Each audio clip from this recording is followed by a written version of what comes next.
Hi again, everyone. Welcome. Welcome, Raj. Welcome, Thiru. Thank you. And today we're taking a segue from business consulting. As you all know, Thiru now is a global business consultant. He's given us some very valuable information. But today we're going to pick his brains on how to communicate with teens, how teens and parents can be together in modern times, because things have certainly changed. When I was growing up, we never had cell phones, we never had iPads, we didn't even have computers, right? We had snow to go out and play in, and bats and balls, and we didn't have any of this modern stuff. I'm giving away my age, but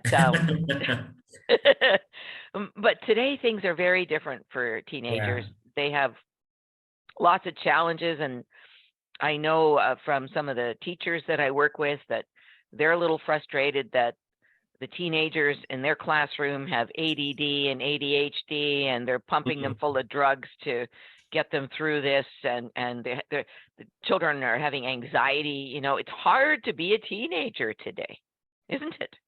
Yeah. So, Raj, I'm going to as part of my consulting coaching, I ran into this CEO of a large tech company recently, and he was describing his business situation.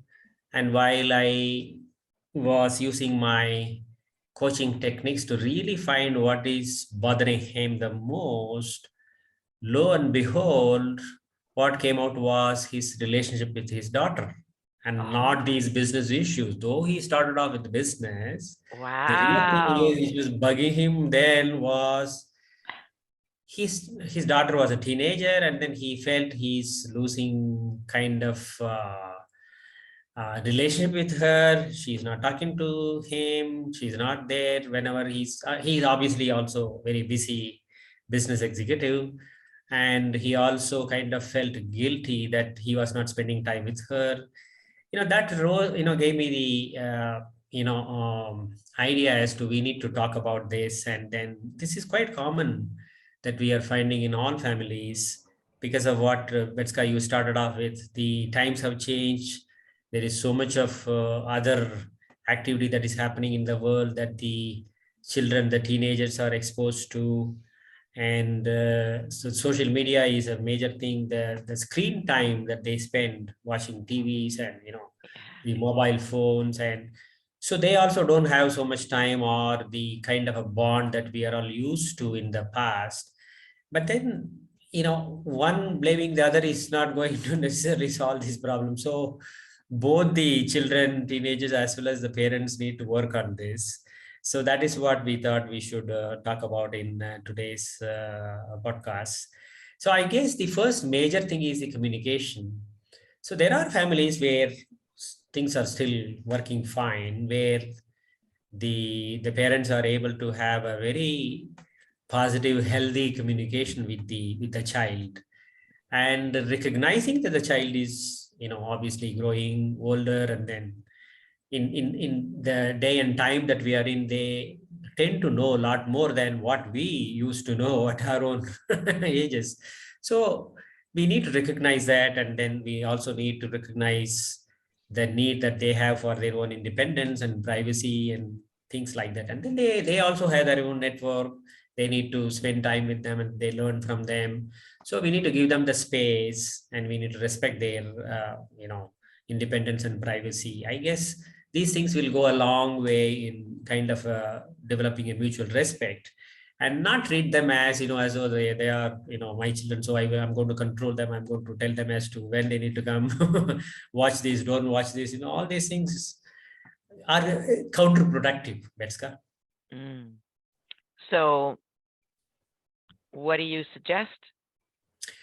Well, I guess the first one is the communication, to have a regular, open, healthy conversation between the parent and child on an ongoing basis will definitely help.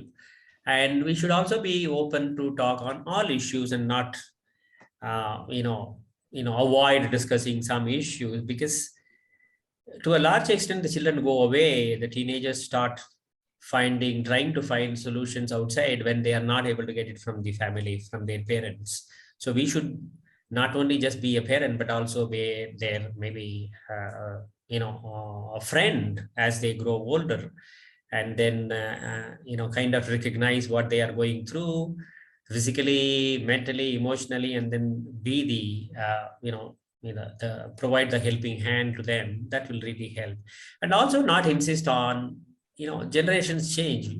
As a parent, I am a different generation than my children, so we need to recognize that, and not necessarily kind of thrust upon them what I was believing in or I was brought up with. So let them, kind of, build their own life. And we obviously need to make sure that they don't get, distracted, or get into bad company, etc. That is what we need to keep an eye on. Otherwise, I guess no need to give any unsolicited advice, which definitely is not working. And that leads to actually low morale, because children these days think they know enough, they know they can take care of themselves, and they don't necessarily look for, unless otherwise it's something which is planning their future or education or whatever. Even in those cases, I guess it's better off to give them the options and leave the decision to them. Betska? Well, I was thinking about the frontal lobes of teenagers are not fully developed until they're in their early 20s, right? That's what we're being told. And actually, some of us never develop those frontal lobes. Like we have difficulty with the whole logical part of things. So I was just remembering when our daughter was a teenager, and I was scared that she was going to get into drugs and alcohol and so on. And so when she was invited to a party, we would say, okay, well, where's the party? Who's going to be there? And is there going to be alcohol, drugs, and so on, right? And then if we got suspicious, we would ask her permission. We would phone the parents. We want to make sure that this is a clean party. And Thiru, it was tough love, but I'm really glad that we did that, because it was a protective measure. Yes. Yeah. We weren't trying to control her. So there's a fine balance, right? Sure, absolutely. Yeah, I guess also maybe educating them will also help, in the sense, these days children are not even wanting to necessarily be, kind of questioned as to where are you going, who is going to be there, etc. On the other hand, I guess what would help is if we have a open conversation with them. Hey, I'm fine wherever you are going, but be sure that don't get into a bad company. If somebody is offering something, and then if there is some drug in that is going to lead to these kind of complications. I believe, if you are able to explain all the effects of a bad company and the drug and an alcohol, or let us say the problems of teenage pregnancy, etc., how they can unwittingly be drawn into, if we are able to explain this away, and then give the freedom to go wherever they want, but be aware of their environment and then take care of themselves. Obviously, we are talking about teenagers, and then who are able to protect themselves. I guess that would really help. I just saw on one of our business apps here in Canada that a growing trend is sober parties. Okay.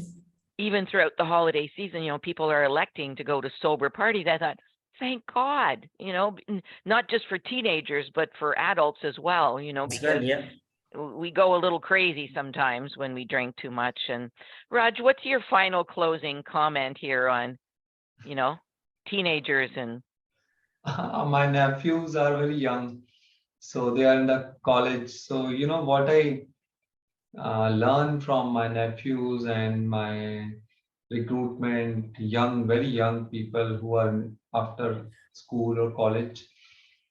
The teenager want participation, not lecture. And what I in my generation, I was also not listening my parents. I always revolt and I always give bounce back tough answer to my parents. Why are you interfering? Why are you asking so much question? Where I'm going? So, You were a bad one, Raj. so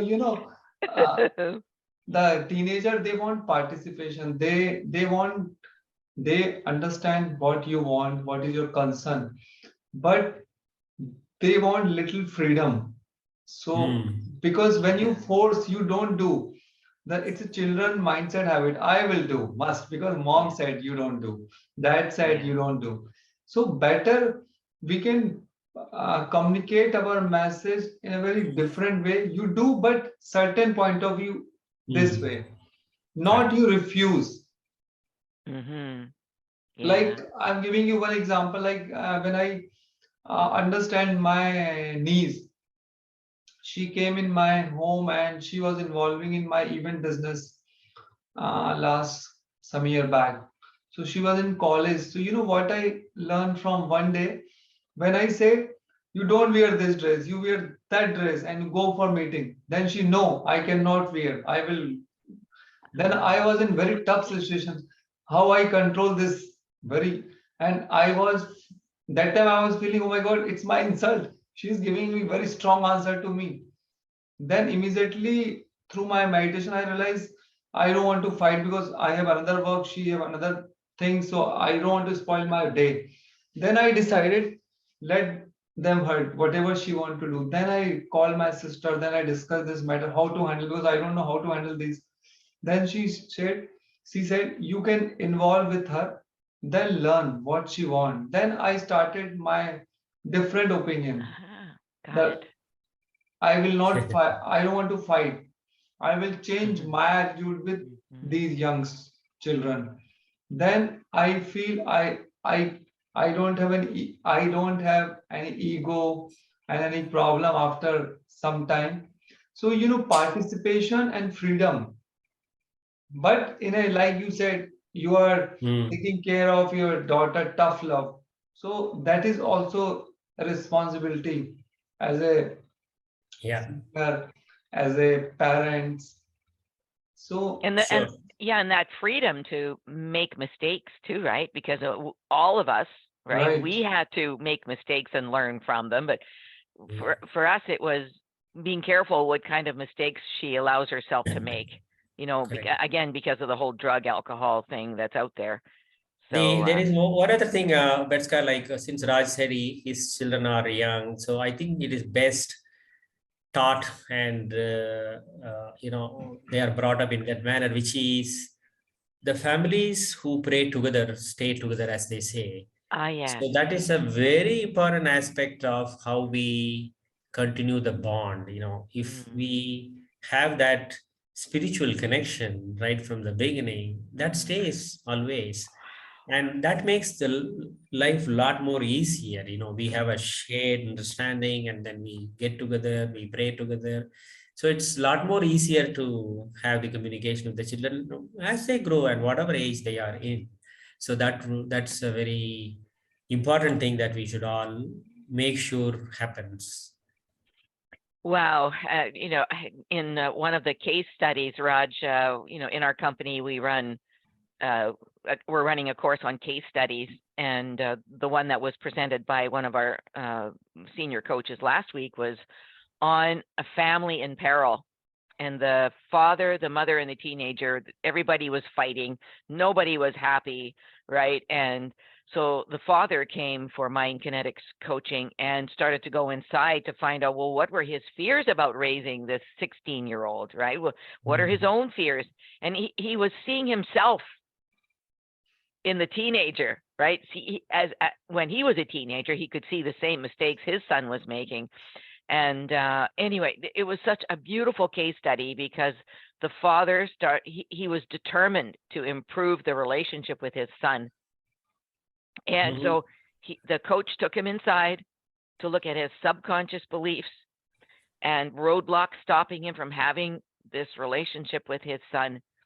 And miracles just started to happen, the magic. And one of the things was that the father started to pray, and he forgot that he needed to pray in his life.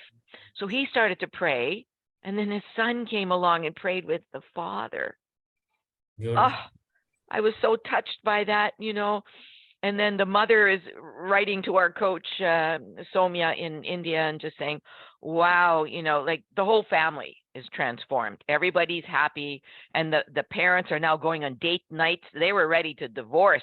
Now they're going on date nights. The son is, anyway, magical story. So it just kind of concludes with what Raj, you're saying, you know, that connection with the teenagers and really getting to the bottom line of what's going on. And Thiru, thank you for sharing the importance of the parent, being a parent and being an adult and saying, okay, what is my role in this? What is causing the problems, right? Yeah. Okay. Thank you, Betska. Thank you all. Thank you. God bless you. Thank you all. Bye-bye now. Maybach music.